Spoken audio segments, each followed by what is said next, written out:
Oh, there we go. How about that? Okay. I apologize for the delay here.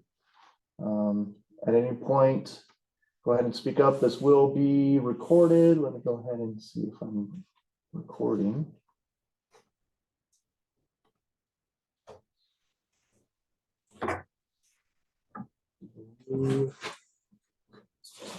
Okay, so recording. This should be a faster one today. So good morning, everybody. Let's go ahead and close this door.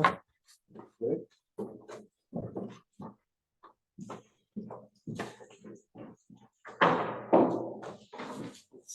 I did have an agenda, some slides in case you want to see these. There's the G charter. These.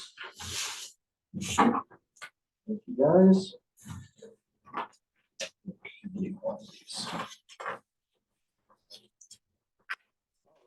Thank you. Thank you. Apologize for the wait. No worries. It's okay. All right. Well, welcome to the March 22nd, 2024 Big Valley Groundwater Sustainability Plan Advisory Committee, otherwise known as GSPAC. I'm Mitchell Breedlove. I'm a program coordinator for the County of Lake. I've met you guys a few times as well as everybody online. I am the new lead for the GSPAC since Marina's departure. So please bear with me. This is my first time hosting this. And a little thing up front is due to new the Brown Act requirements. In order to have a quorum, we have to have a majority in person. So today we do not have a quorum. So there won't be any action items voted on today. So we'll move forward. And I'm going to be having County Council come to the next GSPAC meeting to present the purposes of that and all the regulations that are requiring that. So we'll go ahead and do a roll call of the GSPAC committee members. David Weiss. Here. Pat Scully. Here. Sarah Ryan, are you online? She is not. Oh, somebody's here. Thank you. You almost missed Hey, you almost missed the roll call. Good morning, Sarah. Hi, Good morning. So we are currently in the roll call. David's here, Pat is here, Sarah. Sarah Ryan, Big Valley Band of Homo Indians. All right, and we do have a quorum now that Sarah is here in person. Scott Hornig is unable to make it today. Valerie Nixon, Lake County Land Trust. I do not see her online. Thought we had to be in person. Yes. Rebecca Harper, Lake County Farm Bureau.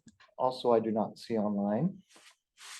Okay, so I briefly before you came in, I was stating that due to the new Brown Act, in order to have a quorum, we do have to meet in person. We have to have a majority of members in person now. So, and at the next GSPAC, I plan to bring County Council to give some more regulations on that, on like terms that you can Zoom in and have a remote attendance. So, all right. Well, in the email I had sent out, we're moving to agenda item 2 here.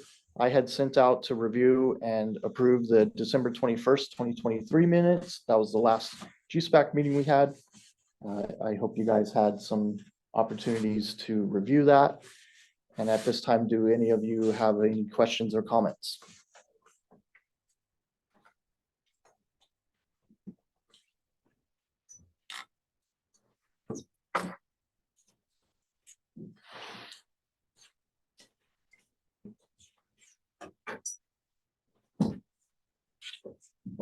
I'm gonna take a look at them one more time. If it's Okay. Yeah, no problem. Start. We'll take We our can't time. approve them anyway, right? I wasn't at that meeting, so. Okay.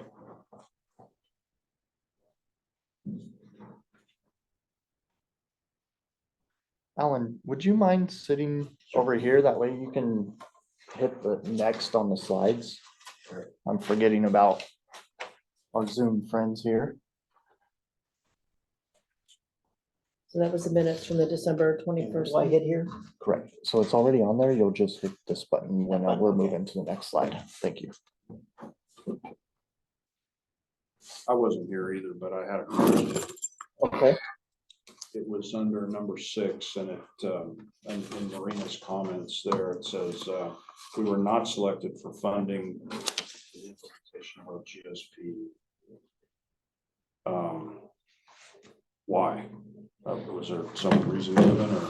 So we were given a breakdown of the scoring from the state. And we did not meet the scoring in order to achieve funding through them. There was also a deficit in funding. They anticipated having more, and so they were very select in who they gave funding to. And I can, Did our points come in below because of something we didn't do, or was it a need-based or It was- urgency-based or what? from the review that I've done on it, they had concerns because we talked a lot about fish and wildlife and not so much groundwater. And they wanted, and so it was a little bit of an issue that wasn't relayed and determined between us and our contractor that wrote the implementation funding grant. So, and I can share that breakdown to you all, to the committee members. That way you can have a breakdown. Because that's a great question. You know, whenever we've applied for grants and we didn't get them, a lot of agencies will do a debrief with you to, you know, let you know how you can do better next time. And so it really is important to understand, like, is it because, you know, why did that happen? And so in this case, you know, if it is how it was put together in terms of focus, then, you know, there's so much information that we're all aware of and sharing Right. and discussing and everything that, you know, even though I'm sure you're gonna have a grant person write it, you know, maybe we can provide some input that would make it stronger. Right. So yeah, that would be great if you could share it. I don't Yeah, think, it would be good to hear the criteria that they're. Yeah. Right.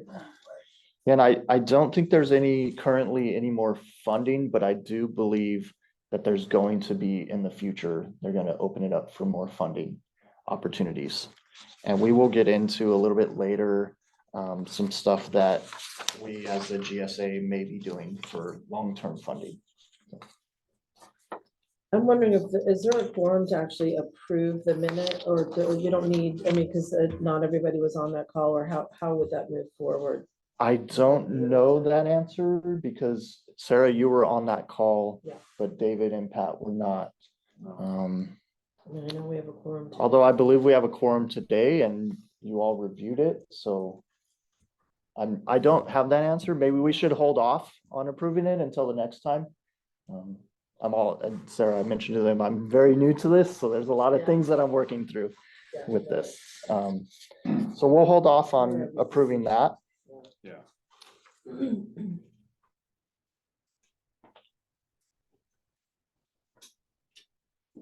we will move that to the next GSPAC meeting.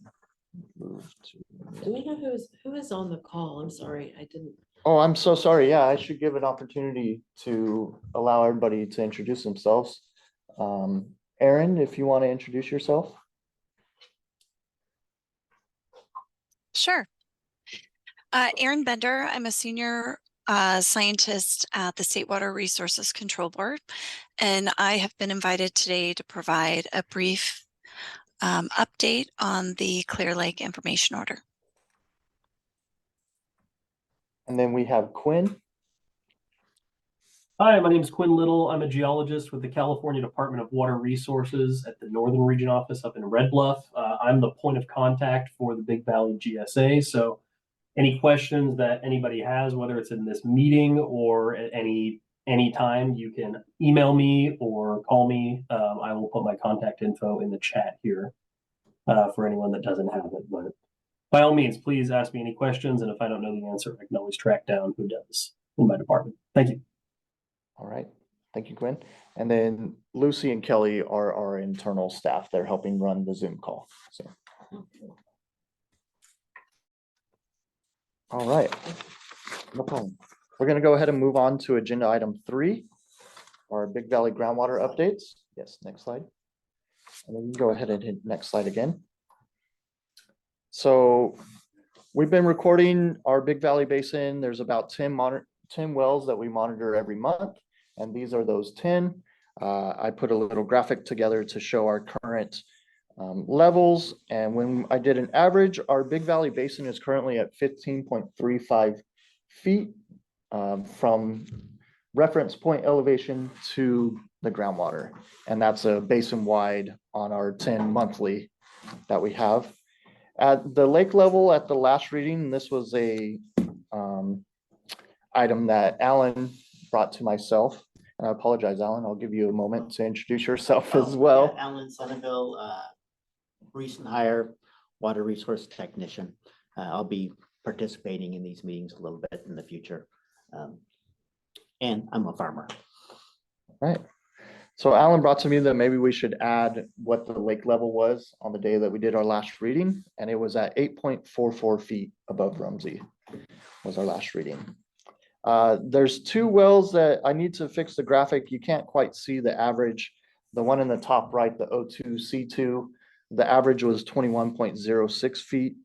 And the other one is the O3R1, right below that one that you can't see, and that average was 22 feet.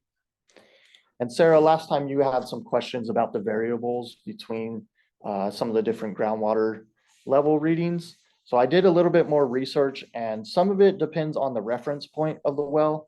Some wells, the reference point is 1 foot above the ground, some it's 2 feet. And then as well as that, it's all on elevations of where the wells are and the contours of the valley aquifer underneath. So, and in our annual report that will be coming out, and I'll be presenting that at the next GSPAC meeting, there will be a graphic in there that shows the contour lines. And it's pretty interesting to see that it kind of like dips in some areas. So one area may be higher than other areas. So these figures are not like a consistent datum basis, right? They're not sea level relative to sea level, or? Correct. These are reference point elevations. So that's basically from where the portion that we insert our sounder is on the wells. And at the next meeting, Alan brought this up, we are going to start referencing this from elevation points. Great. That way. Groundwater GSE. Correct. Yeah. Okay. And we'll make sure to include each relevant elevation because they do all have different elevations. We'll include that in the little graphic. That way we know exactly what it is. Now, when you're saying that you started with saying 15.35 feet, and is that the average of all of the wells? Correct. So in looking at this page, though, it's going back to, well, okay, I guess it's like multiple readings, huh? So you're doing all of these are monthly. And Correct. so you've averaged, and so you have the, I'm sorry, I'm just kind of looking at this now. No So problem. each well has its own average depth, and then you're averaging all of them together. Correct. For the average depth. Is that averaging all of them together? Is that something that you normally do? Because these are kind of spread out. I don't think it makes any I don't- sense, really. I don't normally do, I kind of do it just to give an average of what in general the basin is looking like. Because it isn't that relevant because our basin does, like, it has a contour. Some areas it's higher, some areas it's lower. Yeah. Yeah. So I'm probably gonna scratch that from now on and not include that average depth because it's not quite relevant. Well, and I think what's interesting is just we're in a wet year. We're in a wet year last year, got out of a horrible drought. Just kind of seeing, and these wells just went, these wells, the monthly data just started this October, right? That doesn't go back any further. So I'm doing the water year. Our water year starts October 1st. Okay. And so that's why I started from the October numbers. Okay, so yeah, there's month for all of these. There is, there's yeah. monthly readings going back a lot correct. further Back than to the 60s that. is when we first started monitoring. Monthly. Yeah. Oh, okay, that's cool. I thought you were. I don't know if it was all twice a monthly, year. but we have about 70 wells that we do twice a year. Mhm. And these are included in that, but these are the ones that we do monthly. And I can get you that information of it when exactly all of these were started.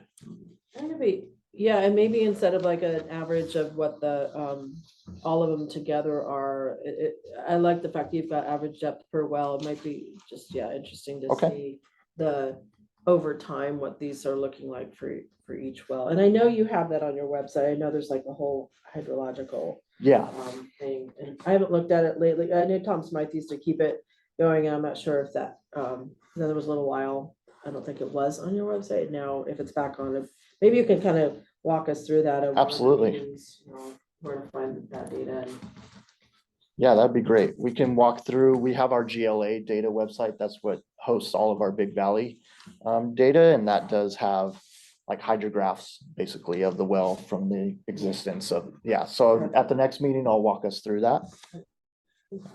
Are there any other comments from any other committee members? Okay, any comments from the public? Oh, Aaron has a question. I had a quick question, and maybe this is a moot point if we're not going to be continuing to average, but I was curious if there was any norming of the data. So if there is variability in their reference point, if when we average them, that's not taken into account. Yeah, we can do that at the next one. That way it's based off of groundwater or ground surface elevation rather than the reference point. So I could include one, a brief breakdown. That way we all know somewhat what's going on, but it wouldn't be a very solid data point. I agree with Sarah that seeing trends over time for these individual wells, or if there's any value in seeing them from a regional standpoint, but I think changes over time at the individual wells, I think would be valuable to see, but it sounds like you already have those hydrographs and you'd be showing how to access those in the next meeting. Yeah, absolutely. And it wouldn't be too much of a task there's only 10 wells, so we can include each of those hydrographs at the next one. it Perfect. looks like there's somebody who needs to be admitted into the meeting. Oh, yeah. Thank you, Sarah.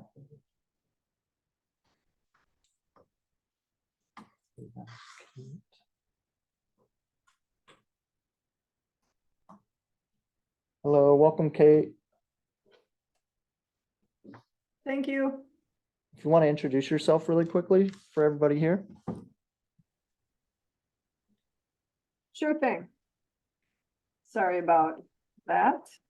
Okay. Hi, I'm Kate Reza. I am a program manager at Yolo County RCD, and I am the administrative coordinator for the West Side Sacramento Integrated Regional Water Management Coordinating Committee, of whom Lake County Water Resources is a member. And so I'm here on behalf of the coordinating committee today. All right, thank you, Kate. We are currently finishing up agenda item 3.1. Are there any other comments before we move on? All right. We're going to go ahead and move over to agenda item 3.2. I guess I have a question. Okay. I have a question. Yeah, no problem. So this is the current groundwater conditions. Are there any comments from you all about where do we stand in comparison to previous years? It was a wet year. Does it look like there's more groundwater than there was maybe like last year? Compared to last year, it looks like we're a little, not quite as good of conditions. Last year we had a lot of rain. Last year was a very wet year. However, it is looking good, and I can bring the graphics. I took a quick look at the previous years for this one, and in 2017 was a really dry year. Compared to there, we're in phenomenal shape. And I can provide the graphics, and that's going to be within the annual report that's coming out. I will be sending that to you, to all the committee members, to take a look into that. That's due soon, right? Yes, that is due April 1st. I'm going to talk about that a little bit. I'm currently working on that, and we're about ready to submit it. All right. Let's go ahead and move to agenda item 3.2 and 3.3. So this one is the Big Valley FSS and TSS update. 3.2 is our facilitation support services update, the FSS. Currently, the only update on that is the county has submitted an application for an extension to continue the facilitation support services, and that would be through Stantec again. And the scope would include three main focuses, and that's number one is meeting facilitation. So part of that would be facilitating and supporting these GSPAC meetings to get them going on more frequently, especially now that we're in person again.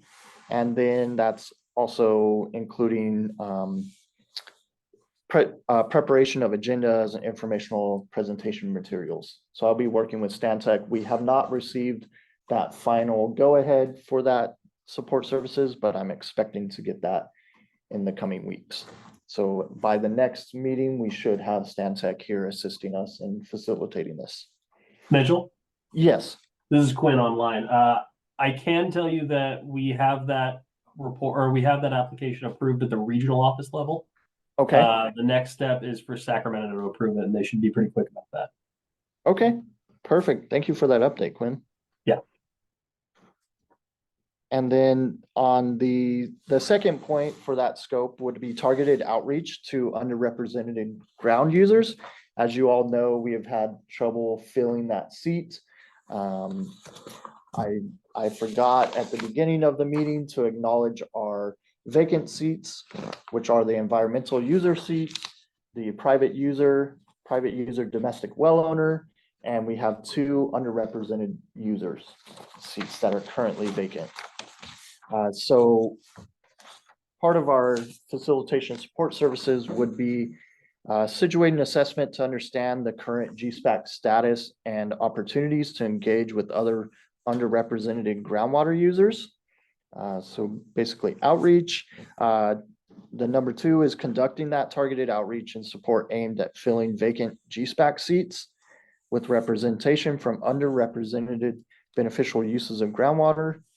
And then the last point in that is to develop and facilitate one workshop for targeted involvement of underrepresented groundwater users. And once that scope comes out, I can share that with the committee so you see exactly what our support services are through Stantec, and you can take a deeper dive into that. And then the third point and main focus will be governance, and that's helping develop and facilitate two public workshops to support public outreach and education related to a Prop 218. What's that? 218 process. So a Prop 218 it's a voting process for our potential long-term funding mechanism that I will be presenting a little bit later, not in very much detail, but we at the county have reached out upon the GSA to look into a long-term funding mechanism, and we have sent out some quotes, a brief update, and we've received one quote back, and that would be taking a deep dive into whether a funding mechanism would be beneficial for our basin or if it would pass. So we're kind of looking into that right now. And I will remember talking about that during. Yeah, David and Pat, you weren't here last time. I believe a little bit was in the notes to reach out and do that. So I will have more information on that a little bit. So Well, that's even in the first year, there was, I remember Marina kind of leading us through it, like, well, if there are certain things that have to be measured or reported on, how are we going to pay for it? And so there was just, like looking at the options of, are there user fees or are there, whatever, just there was various options. I don't know if anything got settled on, but I think everybody was like, we want the one where nobody has to pay anything. So, so I think that was going to be like further figured out as we moved through more of what's going to be needed. Okay. Yeah.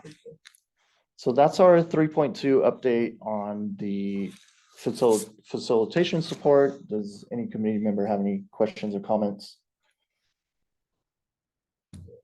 It looks like but you haven't done TSS. I haven't done Okay, TSS okay. yet. Yeah, sorry. The graphic is the TSS. So we'll move on to that. Our 3.3 is our technical support services, or TSS as we like to call it. So we have finalized the agreement with DWR, and that is going before the board on April 2nd for signatures and approval.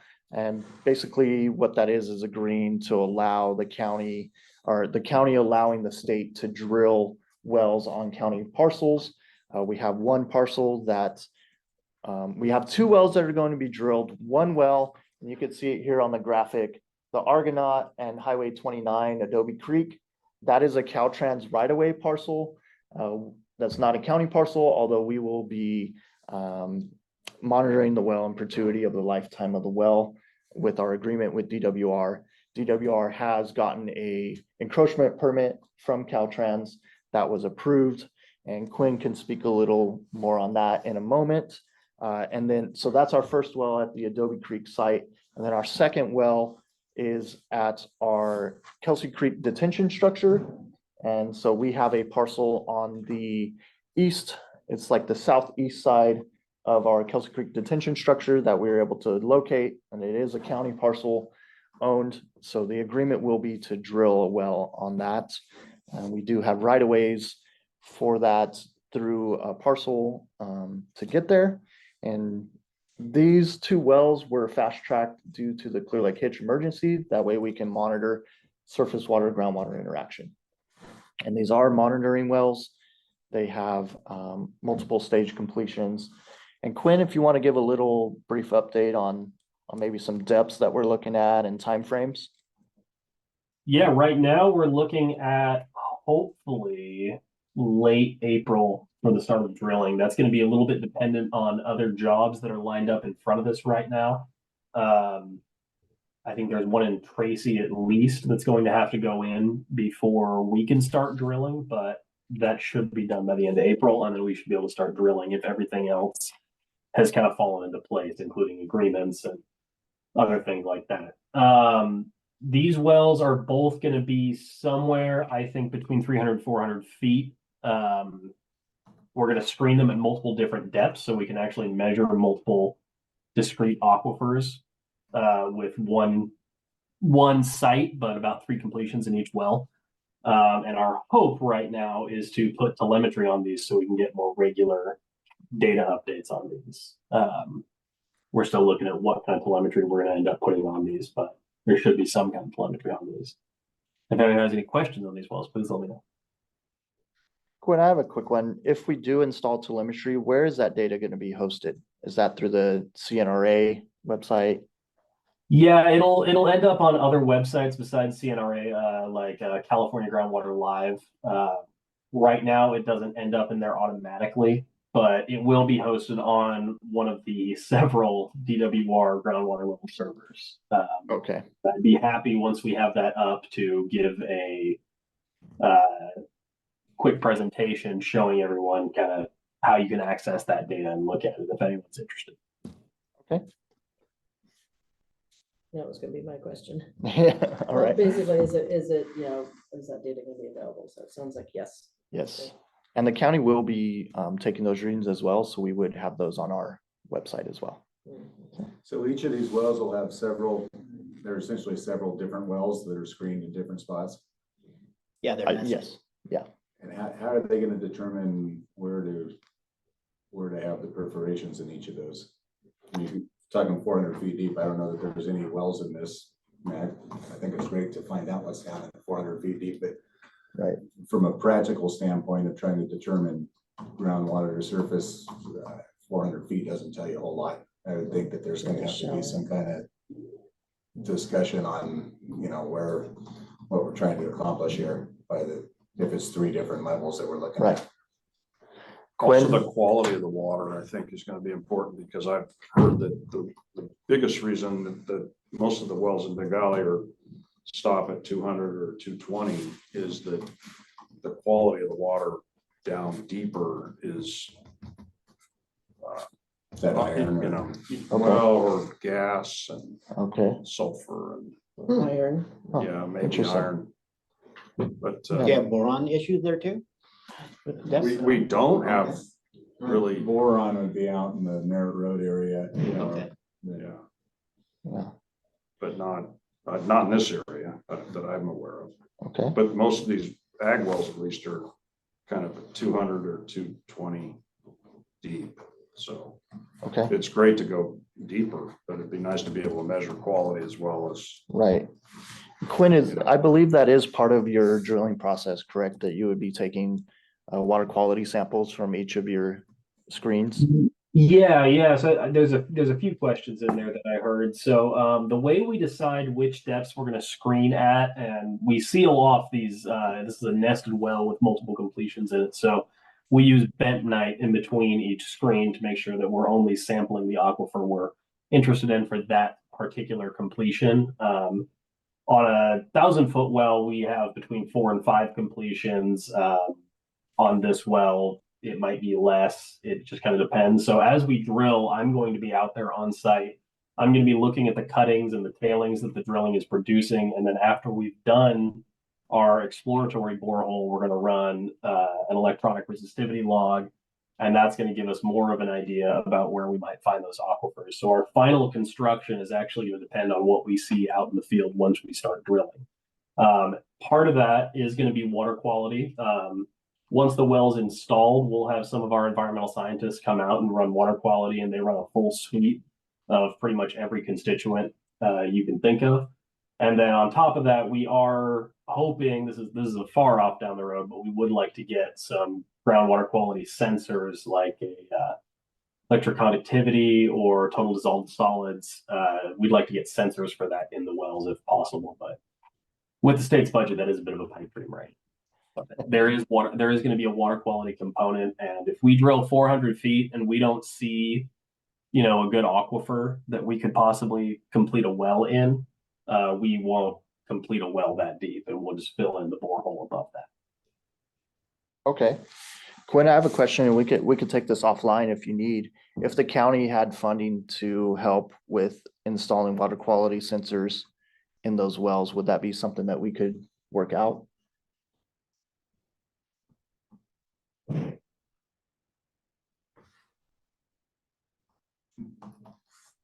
I believe you're on mute. I don't know if you're attempting to answer. I was on mute. I give a very eloquent response. That is a very good question. I'm gonna have to dig into that and see how we would want to handle collaboration for something like that. Off the cuff, I think the simplest solution would be is that if Lake County had some water quality sensors, to just kind of install them separately from our equipment. But there might be a way to integrate everything, and I can definitely get back to you guys on that at a later date. Okay, thank you. Anybody else have any other questions or comments? Any questions from the public?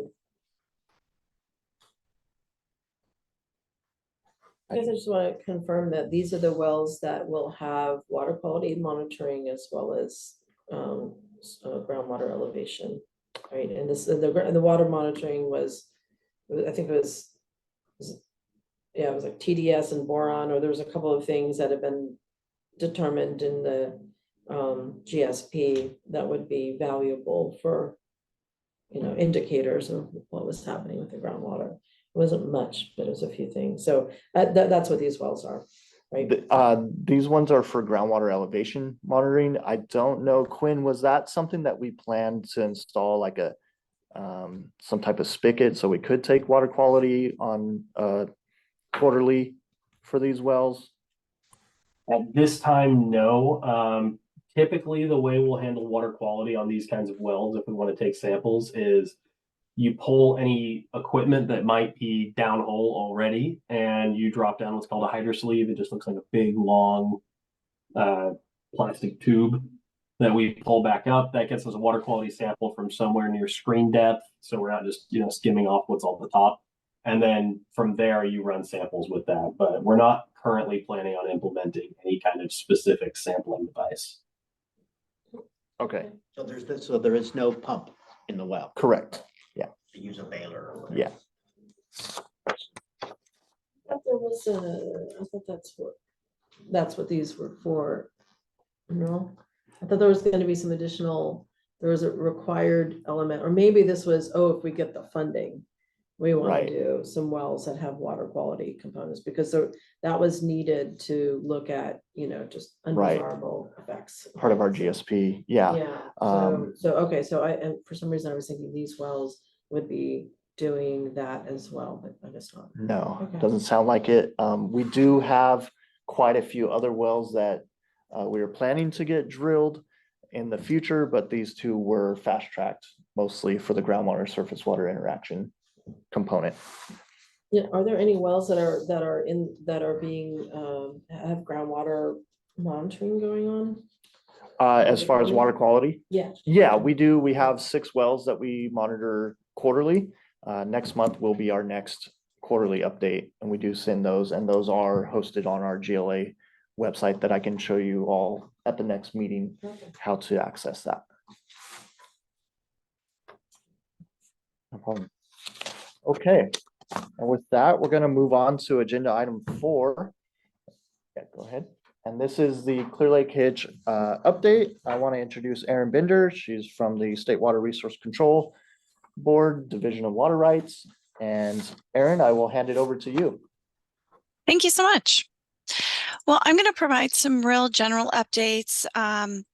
For many of you, this might be a repeat of information you've already heard, but I'll also try to answer the questions that I can.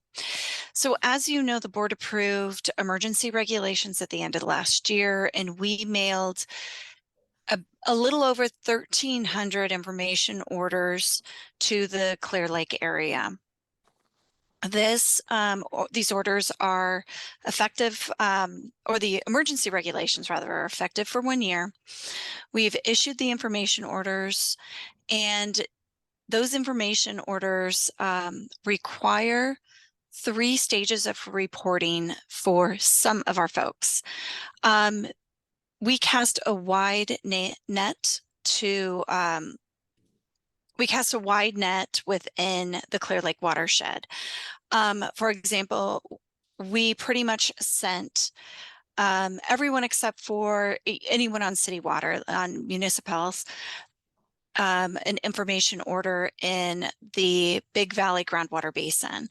And so with that, we ended up catching a lot of domestics in there as well. And so we're working through that, and I'll provide some more updates about that in a second, but mailed the orders at the end of January. We have a dedicated web page for the information order. We have one for the Clear Lake Hitch that provides some general information, but we do have a dedicated web page that provides links to the reporting portals, as well as helpful guidance documents and resources. And so we've been working with the public to make those, to make folks aware of those resources. We've done so through public workshops. We've held both an in-person as well as virtual. And then we have a designated team that manages phones and emails our inbox daily. And so we have at least one member of our team receiving phone calls, making phone calls, talking directly with the public every single day during the business week. And so that has really been proven to be the most effective public engagement tool that we've had. Being able to just sit down and talk one-on-one with folks and being able to answer their specific questions and answer whatever questions they have generally about the information order or about the Clear Lake Hitch, what we're looking for, how did we decide who received an information order, and so on. And we've been really pleasantly surprised. It's nearly all of these have been very positive interactions. Yes, we've had some people who disagree with the information order, or we've had some pushback, but for the most part, people have been really understanding and they've been curious, and we've had thoughtful conversations. And so I feel like they've been positive impacts that hopefully will kind of benefit the collective efforts that are going on within the community. As part of the information order, we've given the community an opportunity to report directly to the State Water Board or through the Lake County Farm Bureau. And that alternative compliance that we've put together with the Lake County Farm Bureau essentially asks all of the same data or asks for all the same data and has the same reporting deadlines. The only difference is that some of the data that is reported through the Lake County Farm Bureau will be aggregated on a geographic scale that has been determined by the State Water Resources Control Board.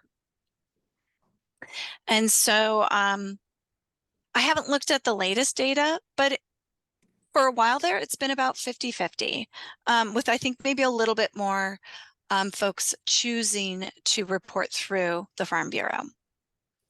The first reporting deadline was at the end of February, and this was the certification reporting deadline where we were asking folks that received the letter to acknowledge that they received the letter, identify what type of water use they have.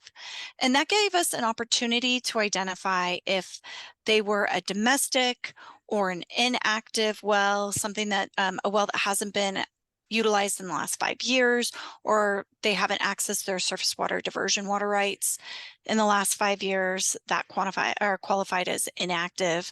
So that first reporting deadline at the end of February helped us to identify our domestics, our inactives, as well as our dry farmers, our dry farming activities that were going on within the area.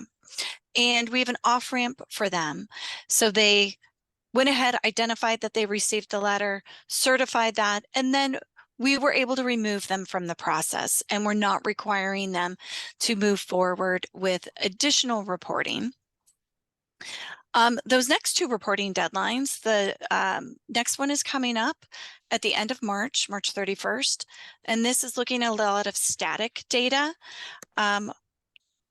It asks for well information, depth, screening intervals, pump rates. It asks for water use, what type of crops you're growing, how you are irrigating the property, frost protection windows, so a lot of general data. And then those that are continuing through the reporting process, so those that are carrying out commercial, agriculture, or industrial activities, that they have started to report starting March 1 and through July 31st, their weekly groundwater pumping. And that will be reported to us at the end of the summer, August 31st. So that's the window of the collecting volumetric data by well on a weekly basis is March 1 through July 31st. So again, as it relates to this meeting, we are including the entire Big Valley groundwater basin with the exception of the municipalities. We looked at properties that were within 1,000 feet of critical creeks known to support hitch. We were looking at areas that might be located in headwaters that we're concerned about. There were certain volcanic areas that may not be directly next to a creek, but there's a lot of unknowns about the groundwater surface water interaction in some of those volcanic areas that we've requested water use data on. And this is again outlined in detail on our Clear Lake Hitch webpage, as well as in the documentation that was sent out. It's helpful to know that we have run into some mailing address issues where we didn't necessarily have the most up-to-date information, or property's been recently sold. And so we are working through those right now, and we do anticipate sending another wave of information orders, though this will be a much smaller grouping, again, because it's going through and identifying those that didn't receive the letter the first time. And then we're also taking a closer, deeper look to ensure that we're not pulling in a domestic or a water user that might be using dry farming on site. So we can expect those going out within the next 2 weeks. That's our goal. And we've also identified people that received the letter but have yet to comply. And so we are working to follow up with them, trying to identify phone numbers so we can just contact them directly and figure out, was this a case of like, letter got lost, it's buried in the stack of the many things that need to be done, or is there some confusion? Maybe you received a letter, but the contact information wasn't correct. So you signed for it, but you realize, oh, this isn't mine. So going through and again, troubleshooting those that have yet to comply. And that's pretty much it. You know, we continue to be in contact with folks on a daily basis. We are available. When I'm done here, I can go ahead and put the Clear Lake email address, as well as the contact number for help if any of your constituents have questions. I would suggest if you're chatting with anyone, especially, you know, if it's someone that's in the ag community, that's in Big Valley, and they haven't received a letter yet, it's very likely they do need to comply, and they might be one of those folks that have we're trying to troubleshoot, and it would be best for them to just give us a call. We're working to try to reach out to them, but they are going to have to comply eventually, and so the sooner that we're able to get them on board with the process, the sooner we can start providing those supports for them. I think at this point, I'm going to pause there and ask for any questions.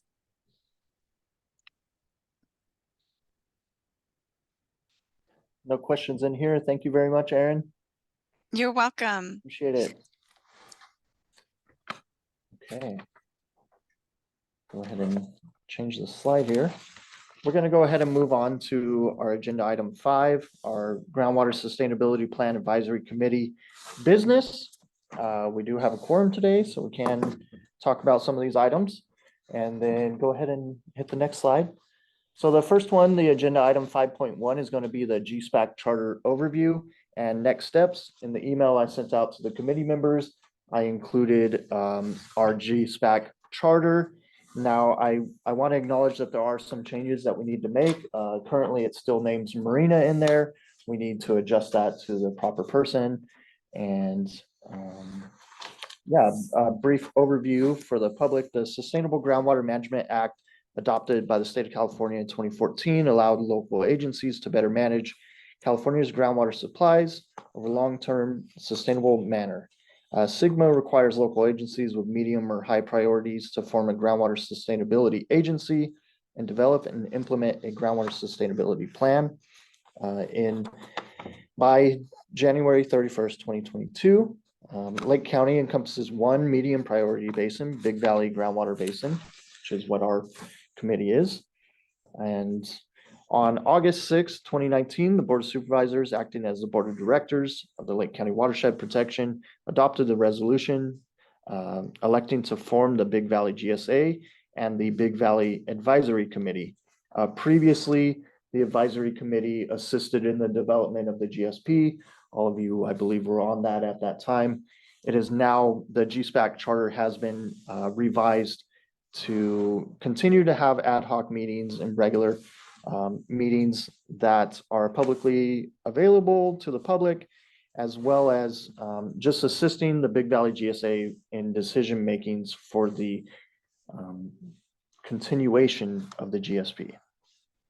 So at this time, if you guys noticed anything in the charter that may need to be updated, outside of Marina's name being scratched out of there and my name being included, please feel free to bring it up at this time. And you can take some time to look it over if you need. Sarah, you got a question? Yeah, this was, I would like to explore 2 concepts for the charter, and it is something that I brought up in previous meetings. Okay. And one of those issues is that, you know, it's hard to get people to come to meetings, and like, I'm on the clock right now, but I'm sure these folks aren't, you know, it's like people are volunteering their time to come and be, you know, engage in meaningful discussion about things that we all care about. And you know, so we end up getting sort of a skewed group of people who, Right.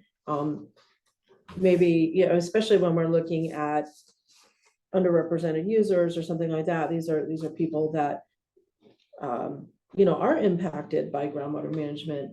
but don't necessarily, they're at another job during the day, they can't really be engaged. And I don't, this isn't necessarily a charter issue, but it could be, and that is, how we, in terms of the, in terms of how we get people, having either having meetings at times that really work for folks, which, I don't have a problem with the time right now, but I'm not the only person here, so. Right. And I would like to see more. So it would be, so I guess the one thing that I'm thinking about with the charter is to have that, to say something about supporting or finding ways to ensure that, that the meetings are happening in times that are, that the most people could participate, and to understand that there are probably a whole swath of people that don't get a chance to participate because of their own situations. But, we do want to have a wide variety of representation here.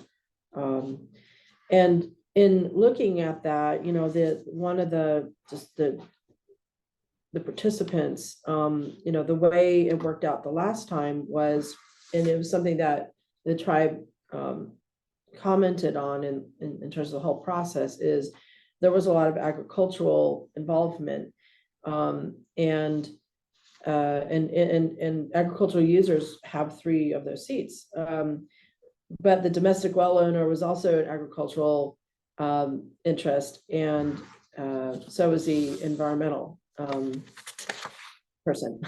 And so it was really uneven in terms of being able to have discussions that were more, reflective of the various viewpoints. And the way this thing is set up with consensus, you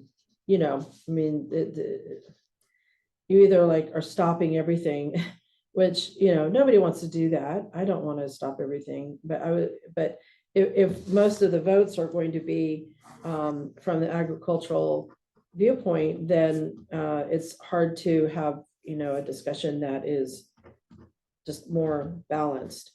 And so, what I would like to explore within the charter is that is, if these seats, again, there's not a lot of people who are interested in going through this torture, which is a bit, certainly was last time. And but to have, the seats actually reflect those issues, like an environmental seat.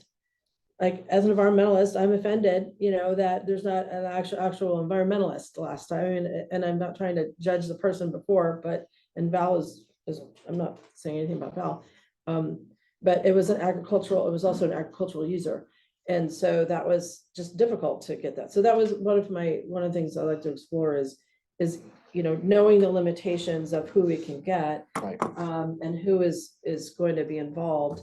How we make sure that that we have a balanced set of people here, so we can have a robust discussion.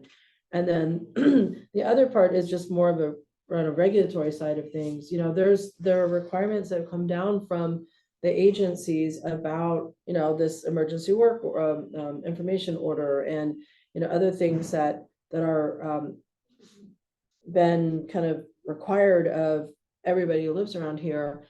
And how do we, I really would love to see a statement about that the members, our advisory committee members, are in good standing with all of that. Like, they're fully participating, and they're turning in the documentation and stuff that they're supposed to be, and that we don't have any people who are, and I have no idea if that, what the thing is right now, and whether everybody gets an A or not, but to have people who are actively working against something that the state is requiring, it just doesn't sit well with me that they could be advisory committee members. And again, I have no idea, but I would think that we would want to put that as a requirement in the charter. Okay. So I think what I hear is that we should update a section on the purpose and goals to add supporting slash ensuring commitment from the members as well as outreach. And that's something that we're gonna talk a little more on in the next item is about the vacant seats. And we are, as I mentioned before, the facilitation support services. Part of that new guideline with Stantec is to reach out to fill those vacant seats, and whether that's reaching outside of our area or within our area, seeing that we've had a hard time filling those seats, and they've been vacant since the founding of this committee, I believe.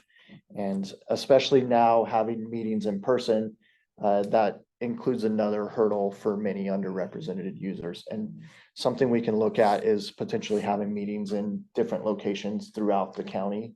That way it could assist with maybe somebody's in Clear Lake area and they can't make it all the way to Lakeport, things like that. So that's something I will look into. If you're talking about the Big Valley Basin, I think, yeah, in the Big Valley area, not over Clear Lake. That, Oh, yeah.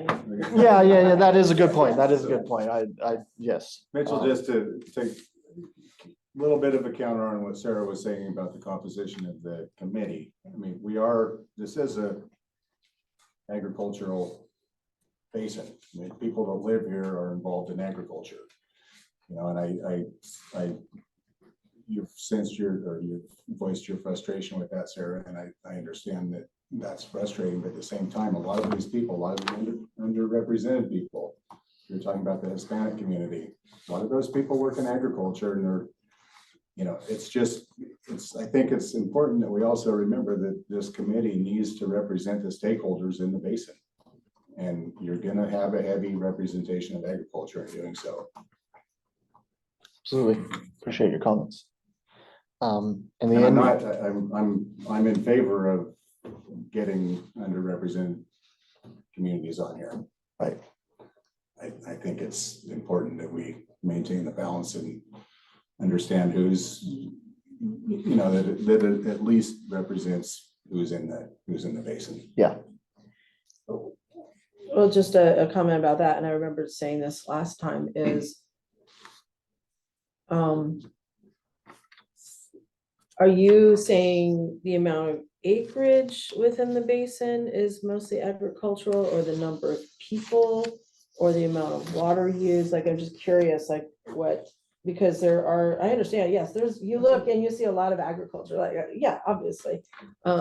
So is that what it is? It's like the amount of acreage? Well, agriculture is also the backbone of the community. A lot of people that are living in the towns are working in agriculture. You know, it's just you're gonna find that a lot of these people that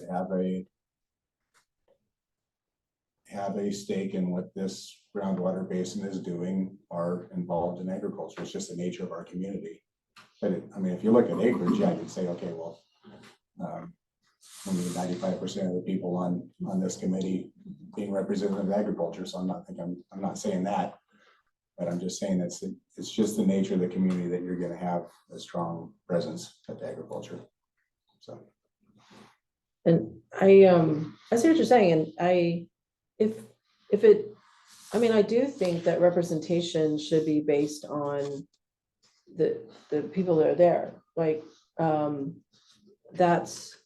it's multiple factors, you know, there is acreage, there's water usage, there's employees, and, you know, and kind of like that type of thing. But I do want to say, you know, as a non-native person working for a tribe for, you know, 2 decades now, that, you know, I go into work every day working with the tribe, and I go, you know, and so I see it from a different perspective, that there's a lot of tribal things going on. There's a lot of tribal people everywhere. There's a lot of tribal people employed, and non-tribal, there's a lot of community people employed by the tribal businesses. There's a lot of interaction going on. And so I think it's just a different viewpoint that, and just the, you know, the historical, like, they're the ones that started things here.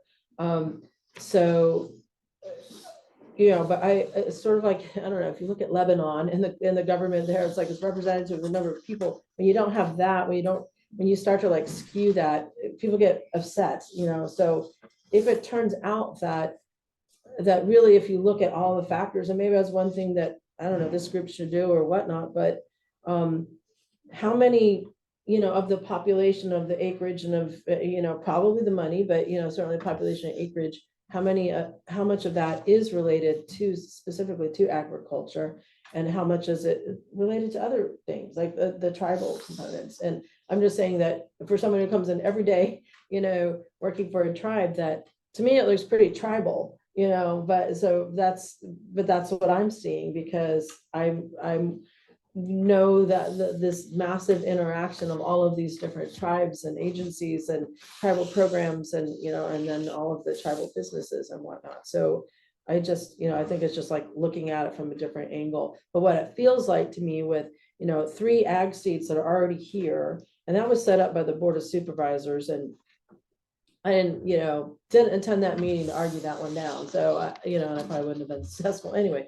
But to have 3 ag seats and then to have some other seats that end up being also agriculture just because of who's available, and that's nobody's fault really, but just didn't feel like there wasn't an opportunity to, I felt like it was like me against everybody else. I don't want to be in those situations because it's way too much stress, man. I don't get paid enough for that. So I think that other voices need to be there that aren't agriculture, because not everybody's involved in agriculture.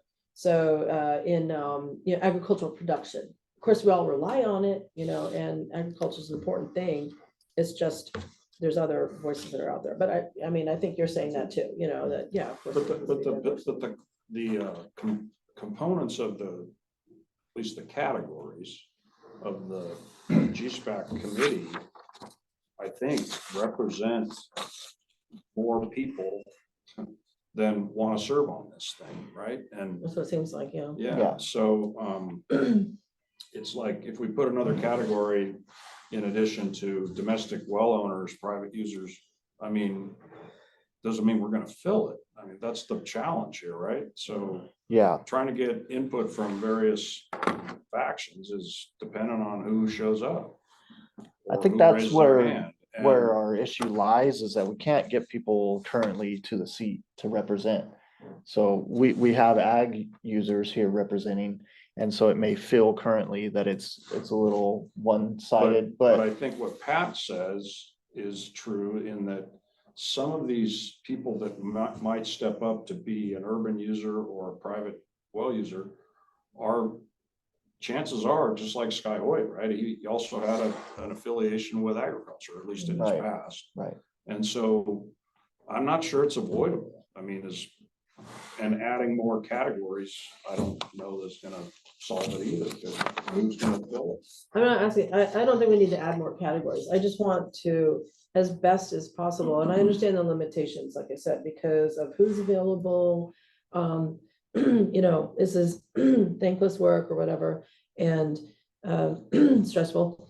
And there's but the last time around, the way it was, the way it happened was that there was a lot of more agricultural voice than anybody else. And so, and that was one of the things that we complained about, and it's not necessarily anybody's fault, except, Lake County did have 3 agricultural seats on there, and maybe if they had 2, then it maybe it would be a little more balanced. But I just hope that with Stantec, if they're going to be doing this outreach, and, they did a good job with facilitation, everything before, I just hope Yeah.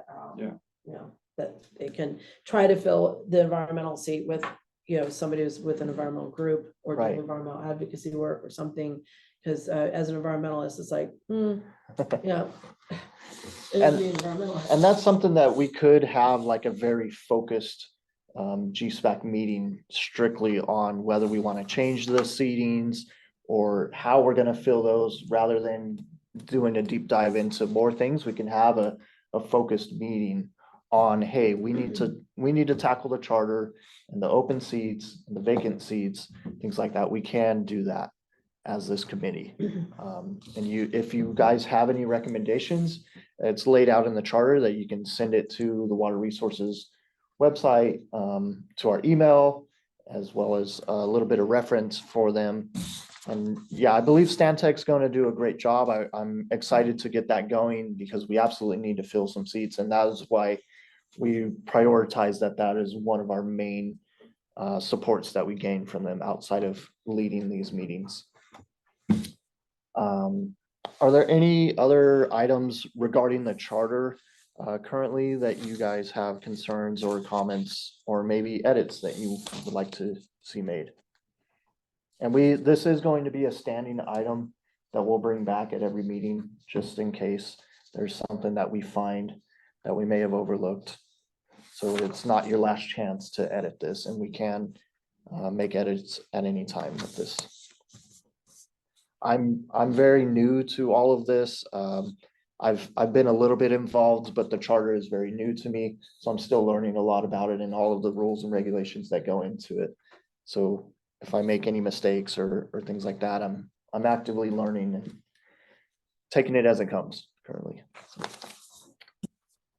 with that, we'll go ahead and move to our 5.2, and we kind of discussed a lot about it already. And that is our open GSPAC seats. So I feel like at this time that we can kind of skip a little past this. We do have some details of what would be considered an environmental or ecosystem seat, a domestic well owner. So it's basically like a breakdown of who would fit into these categories. I can send that out in an email to you all after this meeting to take a deep dive into that and see if we know of anyone that may fit that. But I think, are we all okay with skipping on past this one? Talked pretty lengthily at this one. Well, is Stantec going to possibly like send out, I mean, I think, well, especially with the water boards and the information order, I was like, now we have a list of, they have a list of people who are saying, yeah, we're domestic well owners. So I don't know if that's gonna be, hopefully you guys will use whatever tools are out there to try to reach people. Just to let them know it's open. Yeah, and I think something we could do is at the first meeting that Stantec is facilitating, maybe they can give an update of what their plan is, how they plan to outreach. And I'm sure that they'll be meeting and talking with you all on those items. All right, well, let's, is there any public comment on these? I don't see any, so we'll go ahead and move on to our agenda item 5.3. And we can go to the next one, Alan. So this item is a request letter for an aquifer test. Essentially, and I believe each of you have one. I left it over there. There's a breakdown. I wrote a very, very rough draft version of a potential letter that we would send to our Department of Water Resources lead, which would be Quinn Little, requesting an aquifer test to take place within our Big Valley Basin. Sarah, at the last meeting, you had requested to review this draft. I just drafted it. Here it is, and I will send it to you in an email, and you can take a look into it further and make any revisions that you see, as well as any other committee members that would like to receive this and have their input. The verbiage that I currently have are the main details of what we would be asking. You can take a moment to review it and let me know if there's anything I'm missing, anything needs to be added or subtract. I know that you had mentioned that you would like to see more than just one well having an aquifer test. I think starting with one would be fantastic to give us a little bit of an example. And I know that's something that the water board, as well as the Department of Water Resources, wants to have happen here. So I wanted to request upon the Big Valley GSA so that, because this is part of our GSP implementation, is in there to have aquifer tests, and that we don't have a whole lot of information on that, and this would look So good. what's that look like? What's an aquifer test look like? It's basically like a pump test, and Quinn could give a little more detail if he's willing to hop in here. But basically it's like running the well for a certain amount of time at a certain rate and determining how much drawdown there is in the aquifer and areas nearby. So you do that in multiple wells or just? Currently, we want to do one in one, but we would like to eventually do one like in separate, maybe all corners of the aquifer, so we see what's going on. Quinn, if you want to hop in and give it a little update on how exactly they play Yeah, out. a big part of it is we don't want to just see the drawdown on the well that's actively pumping, though that is part of it, drawdown and recharge on the pumping well, but we also want to see what it does to the aquifer. So at various distances around the pumping well, you want to have wells that you're also measuring actively and regularly to kind of see what the water table does, 300 yards away, 500 yards away, half a mile away, a mile away, depending on the volume of pumping. If you're pumping a smaller well, you're not going to go a mile away. But if you're doing a big ag well pump test, you're gonna check the surrounding area for a little while. Now, Quinn, how, I would imagine this question is coming up. How would this differentiate basically what the information order is asking, seeing as it's kind of asking pumping rates and time intervals and things like that? How would this vary from that? This is a guarantee. We're gonna turn a pump on and leave it on for the duration of the test, is part of it. That's the biggest difference, is it's not just checking ambient drawdown from normal use of the well, it's seeing what kind of effect heavy pumping has. You can kind of think of it like a stress test is a good way to look at it. Okay, So this is done with using existing wells, basically? correct. Yeah. Yes. And now the specifications, I know that it kind of varies on the pumping rate. Would you, if somebody was willing, you would basically go off of like the max amount that they could produce at a consistent, like say 200 gallons per minute, or Probably looking for a specific amount? that's a detail that we'll probably hash out when we get closer to actually running the test. It kind of depends on what question you're trying to answer. If you're trying to see what maximum pumping does to the surrounding aquifers, then you're going to pump that at its max rate. But if you're trying to check something else, then it's going to be a little bit different. Okay, thank you, Quinn. Would you have to control the pumping on the surrounding wells? Because you could have pumping too. Yeah, that'd be ideal. If we could tell everyone in a 1 mile radius around the well to turn their pumps off, that's not usually very doable. I mean, people need their water. We can't usually just tell everyone to shut their pumps off. So you kind of work with what you can as best you can, but we might ask if people can do it, but I don't think we're never going to mandate it. Well, but if you're trying to get realistic conditions, then you wouldn't do that at all. You It wouldn't. depends on if you're trying to just determine a recharge rates in the aquifer. Sometimes having it as controlled as possible makes the math a lot quicker and gives you a more clear picture of exactly what's happening. But yes, if you're just trying to get pure real world conditions, then ambient pumping is something that's going to happen. Yeah, because the recharge rate is going to be based on whatever real life conditions are. And so if there's a lot of pumping, that's why we're like, oh, frost protection, it's all happening the same night, the same, in the little like weather, the different areas where the temperatures are, the weather areas basically of the Big Valley, you do sometimes have a whole lot going on in one spot, but maybe not in others. So realistically, the recharge would be based on whatever, tends to happen because of conditions and water use. But is it meant to be like a very precise reading for a very limited amount of time, or is it meant to stress the aquifer by pumping it and then waiting to see how long it takes to recharge? It seems to me, how wide is the time component? Right. Yeah. And it sounds like that depends on what questions we want to have answered, whether we want like a stress or if we want a recharge rate. And that's something that we could, if we decide to request a aquifer test, that's something that the committee could decide, like, hey, this is what we want to see happen. It's either a stress test or it's a recharge rate.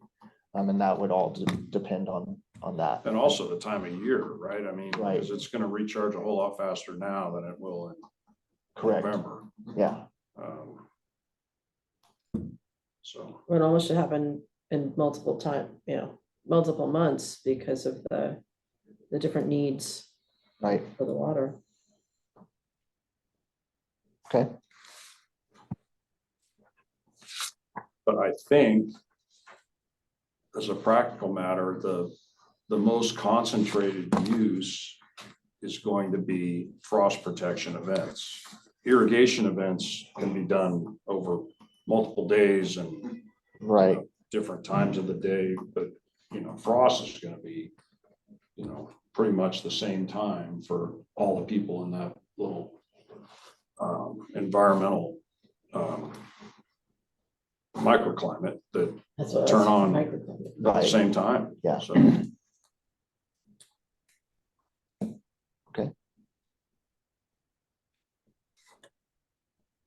Do we have a consensus to request the aquifer test? Or do we want to edit this I letter think it and bring just it needs to back be and defined, but define more? I don't, Okay. I don't have a quarrel with the idea. Okay, Conceptually, yeah, there's a Yeah. lot of blanks in here. okay. That's something I can work with Quinn. I work with him a lot.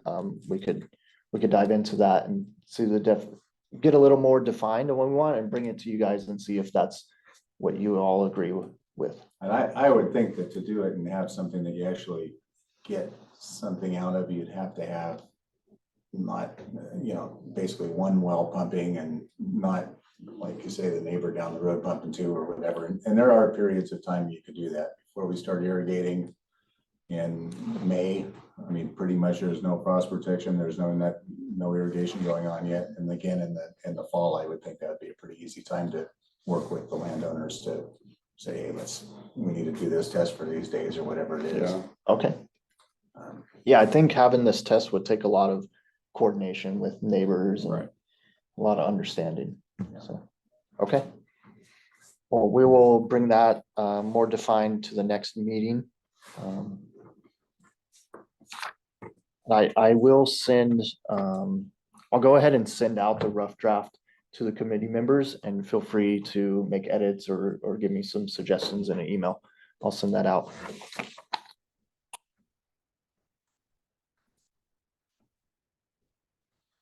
Okay. We're gonna move on to agenda item 5.4. I believe I have a chat here. Let's see what's going on.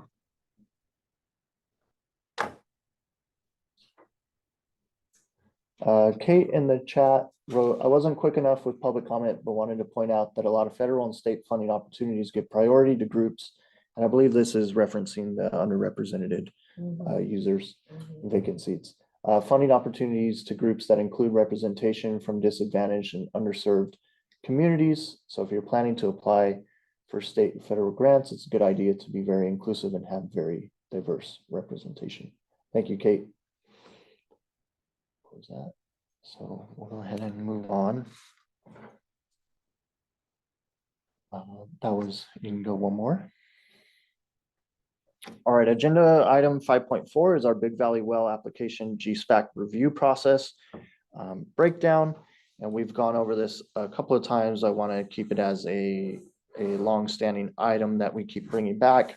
But essentially, new well applicants will be sent from environmental health to Lake County Watershed Protection District, and that's any that are within the Big Valley Basin. And that's for only new wells currently. The district will send hydrology reports and application for GSPAC review and public comment. That's something that we could look at in terms of our long-term feasibility study, is including a hydrologist that would review those new This is wells. only during the emergency declaration by Governor Newsom, is that correct? I think that's the trigger for this. I would have to look into that and verify. I believe that a lot of other basins do this review. So essentially any new well that's going into their groundwater basin, the GSPAC committee reviews that well and determines. I don't know. I need Please to, review, please yeah. review that, yeah. Yeah. Because that, that's several $1,000s to do that, and it's in a basin that we've pretty much established is pretty healthy even through the drought times. I think that is linked to Governor Newsom's drought declaration. Okay. He lifted a lot of it, and he didn't lift that component of it for. I will look into that and get back to y'all. I haven't been involved in those meetings or conversations with environmental health. I know that Marina had quite a few calls with them regarding that, and there hadn't been any new wells that had been applied for in the Big Valley Basin. But yeah, I will absolutely review that and get back and bring it to the next meeting. Let's see. Okay, I do want to comment on your comment that it's been established that it's pretty I thought healthy you would. even during drought. Yes, because actually in the and maybe we have a DWR person on the call, but truly DWR did not for any of the GSPs that were submitted, except for maybe the ones that were obviously overdrafted. But they did not fully evaluate the groundwater surface water interaction of and data within the GSPs that were submitted. So I know that the consultant and the county basically established that there were no issues, but there were other hydrologists looking at this, particularly ones from the one ag person on this committee, I think, and showed that there were issues with that. And because DWR did not fully did not evaluate, and they actually said we're going to give everybody 5 years. I don't know, Quinn, if you've got language, or is he even on? Yeah. Yes, yes. But they did allow for additional time for before they fully evaluated groundwater surface water interaction claims of each of the GSPs. And that was the claim of this GSP and the consultants and their review, but there were disagreements with it. So yeah, my point is, I don't think we could say that because of the approval that is an established situation. It didn't get a full review from DWR. That's my understanding. I don't know if Quinn could say anything about that, but I can speak to it a little bit.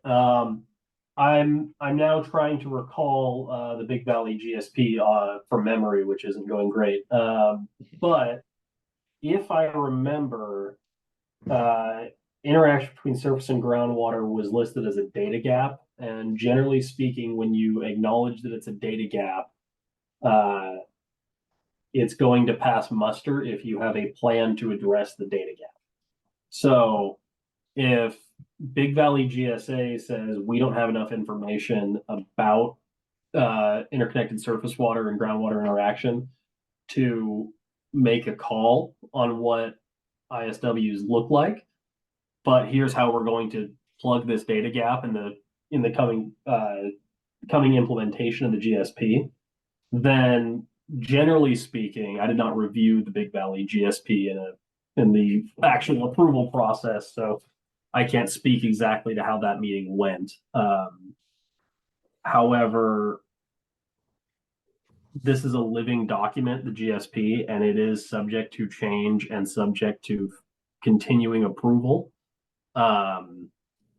So if the ISW data gap gets filled in and it shows that there's issues, and then the GSA doesn't want to do anything about it or rectify or make that sustainable, that's usually when the agency or the department's going to step in and have something to say about it. But if it's just a data gap, it's a pretty short time window to get all these GSPs written and approved and everything else. So generally the department was willing to allow data gaps to be present within the GSP as long as there was a plan to fill that data gap. Now, I don't remember the statement that this GSP made about ISWs. I'm pretty sure it was a data gap, but I could be remembering that incorrectly. Mitchell, I think it'd be worth, and I'd like to request at maybe at the next meeting, somebody coming to talk. At one point, you know, the intention of the GSP was to look at groundwater sustainability, not. And I think William Fox was reported at one meeting that was clearly told to him by the state that was the intent and not Endangered Species Act and stuff like that. So the groundwater surface water relationship, I think, I just like to know, is this an area? I think for a while we were told that, you know, this is really an opportunity to get as a funding mechanism to learn more about this. And Sarah, that would go towards learning more about the, you know, frostwater pumping or whatever with it. Now, if it doesn't turn out to be a funding mechanism, I think we really need to know what is the GSP here for and how, what should we, I mean, how much effort should we be putting into this? You can basically strap the landowners in the basin with a whole bunch of extra assessments and everything to be doing something that was never intended to be done with the program. Right. And I think it would be interesting to hear what the state's take on that is. Okay. And I'll ask Quinn, and we can chat offline who I would reach out to present that information. Well, and as it relates to this agenda item, you know, what are the plans to address that data gap? You know, so if that is the actual, you know, and that is part of my understanding of it as a data gap. There were comments that were submitted to DWR from us that says that we are seeing you know, negative groundwater surface water interaction, and because the surface water is needed by a listed species, or even if it wasn't listed, you know, if there are, but I guess probably listed is, you know, more something that has to happen, then if we have, yeah, basically, if there's a need for additional data, what are the different ways that the GSA is planning on achieving those? And maybe one of those ways to achieve it is stuff like that, you know? So, I mean, if it's required, if there's data, it's required, and DWR gave everybody a pass on that for a certain number of years, then and there needs to be some additional data collected, then, you know, what are those methods? And something like don't you think that like these test wells, these multi-stage completion wells, I mean, we're going to learn a lot about the interaction of surface water and groundwater through those measures, I think. Correct. I mean, I think we're working towards that, even though we may not be thinking about it. I think that's going to prove out in just with these things that we're talking about implementing.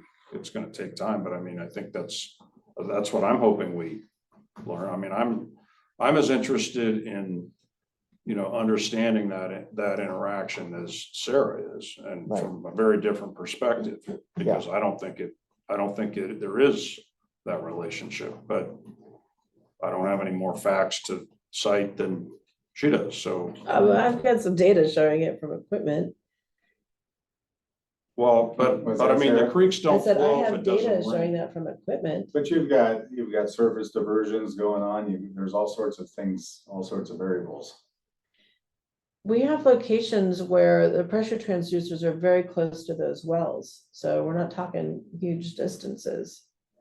And, you know, we're looking at, I mean, we're seeing surface water reductions when groundwater pumping is happening.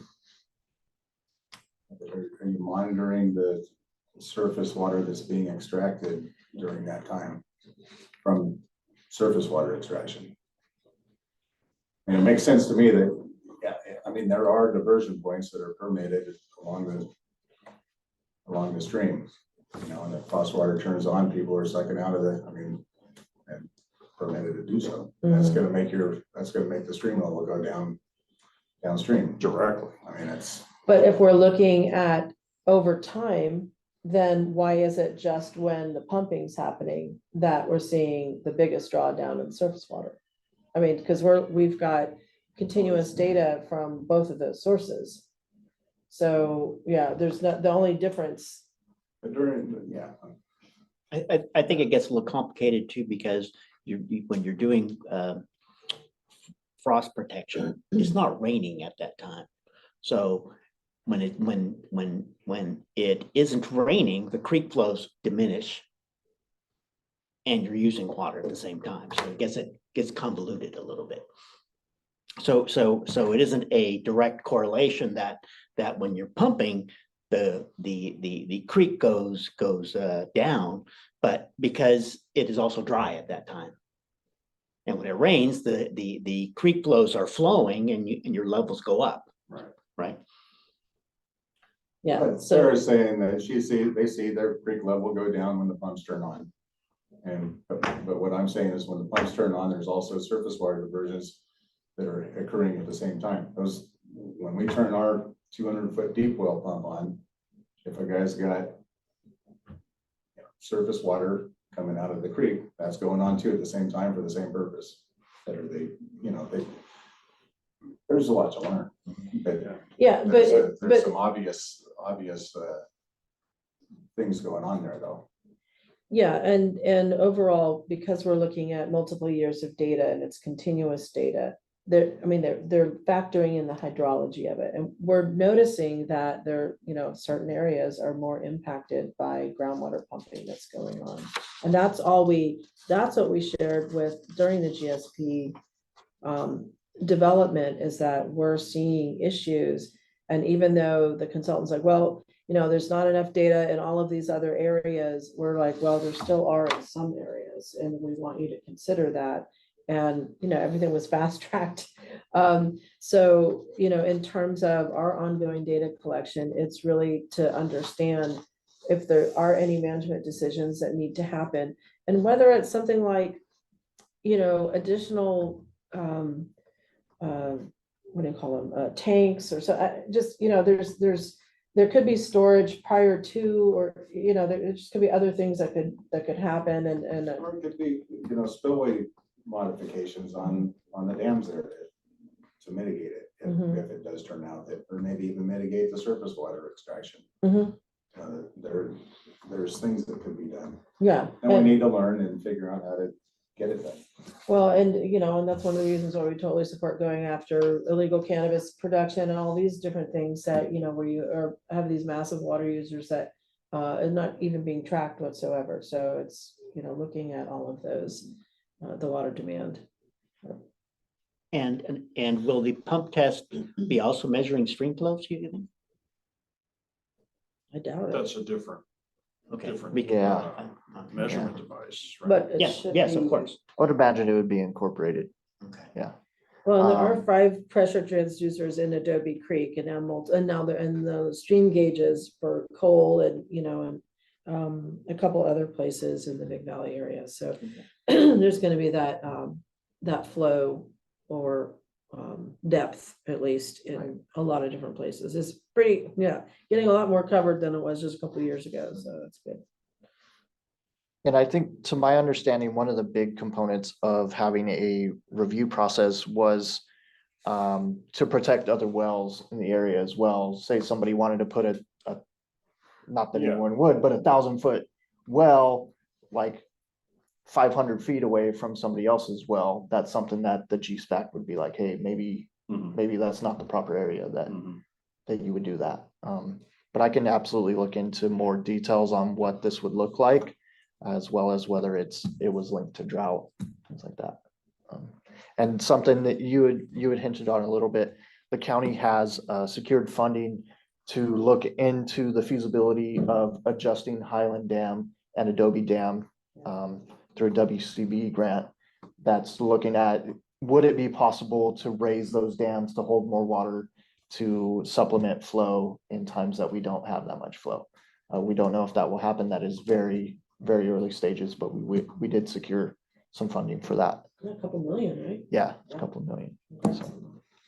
It's been good. And 2000, when I first looked at it, it was gonna cost $700,000 to do the whole project. Probably 10 times $2 the million to amount. look at it. So, okay, well, this item will be a long-standing item. I'll keep bringing it back. And I will reach out and look into getting somebody from the state to explain exactly what the GSP was purposed for, as per your request. So let's go ahead and move on to our agenda item 6, which is our Big Valley Groundwater Sustainability Plan updates and next steps. So we can move on to our next slide here. So agenda item 6.1 is our Big Valley GSP implementation funding and next steps. The recommended next steps for GSP funding was for Lake County Water Protection District to onboard a third-party consultant to prepare long-term funding mechanisms for GSP implementation. The GSPAC was to prepare a implementation finance subcommittee to work alongside the selected consultant. Rebecca Harper is not here today. She had requested to be on that subcommittee. I need to determine if we need to vote on actually creating a subcommittee and how that would look, and I will bring that at the next meeting in May, or I may have a special meeting to create that. But basically, under the Sustainable Groundwater Management Act, the state set forth frameworks to help protect groundwater resources, and they entrusted local agencies to run that. Through that authorization, GSAs may levy taxes and fees, funding mechanisms. There's a few different ones. There's existing. It's to look at existing funding sources, potential regulatory fee, property related fee, benefit assessments, which is like Prop 218, and then special taxes. The county has solicited an informal request for proposals, and we received one from Ludorf Scalamini, who developed our GSP for the Big Valley Basin. And we are currently reviewing that and drafting an agreement to go through our legal counsel for review of that plan. That plan would essentially assess current data gaps and equivalent projects that would address those data gaps, as well as projects that would make sure that we are meeting compliance with our GSA. Currently, I can give you a number, and I don't have the specific numbers, but it costs about $150,000 just in administration fees to maintain our GSA every year. That's including our annual report update, things like that. And currently, we don't have funding at the GSA, so that is coming out of the Water Resources Department funds. You guys have a bunch of money. Right. A lot of it's grant funds on specific things, so we get a little bit from lake bed management. That's basically what's paying for that currently, I believe. I can bring those details at a later time. Or maybe I can have my accountant bring that, because I'm not the numbers person in the office, so I don't want to speak on any of that. But I can bring more details of what this plan would look like once it is reviewed from our county council and approved. I don't want to bring that before you guys, and it's not the actual plan that would go through. But essentially, Ludorf and Scalamini would be doing an engineering report and looking into the feasibility of what it would take, what it would cost, whether it would be better to assess per acre foot of pumping, or if it's just a flat rate on everybody. And that then after that, it would be determined if we would even take that to be voted upon by the public and those that would be affected within our Big Valley Basin. So we'll have a part of that. Yes, process. you will. And absolutely, if we want to set aside a subcommittee for the funding mechanism. So once we have a little bit more solid plan, then we can set that subcommittee, and we could have meetings outside of this normal GSPAC meeting on that. So please send me an email if you would like to be on that, and at a later time, I will update you all on that. So we'll go ahead and move forward. Is there any comments or questions on that from any of you here in the room? Looks like we have a chat here.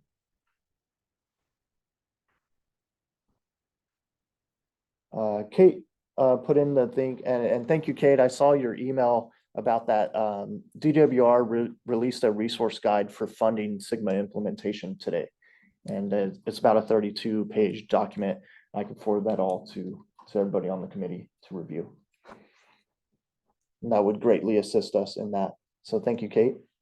Are there any other public comments on this item?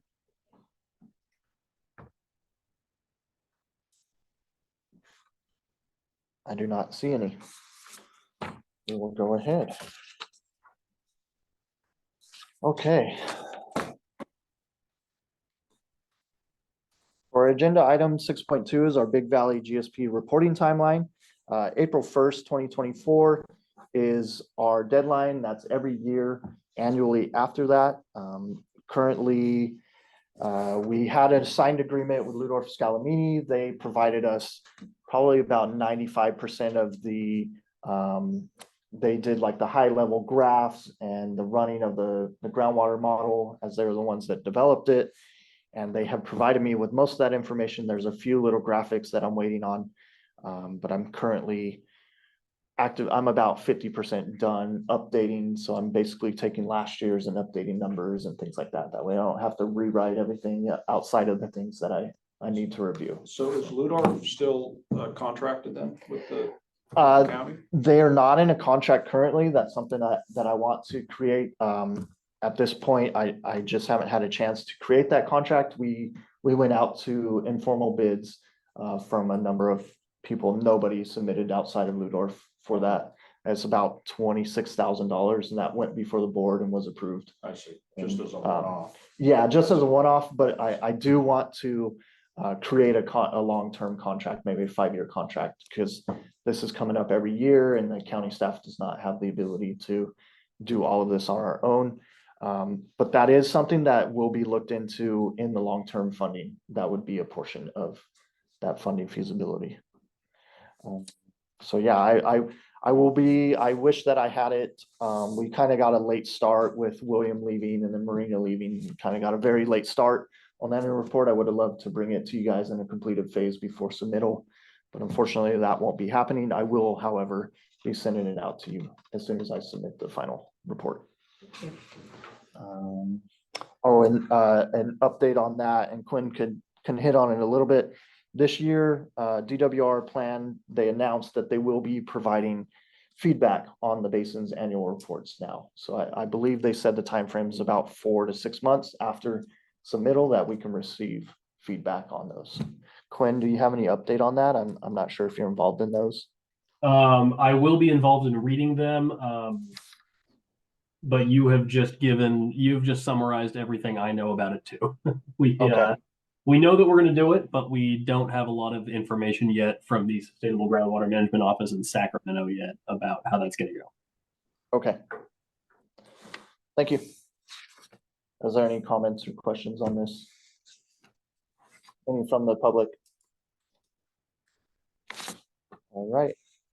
Well, we're moving on to agenda item 7, and that's for public comment section. Does anybody in the public have any comments about our meeting today that was not brought up?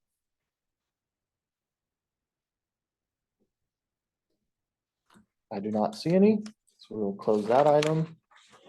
Move on to our agenda item 8.1, which is our future GSPAC meeting date. Currently, it is scheduled for May 24th, 2024.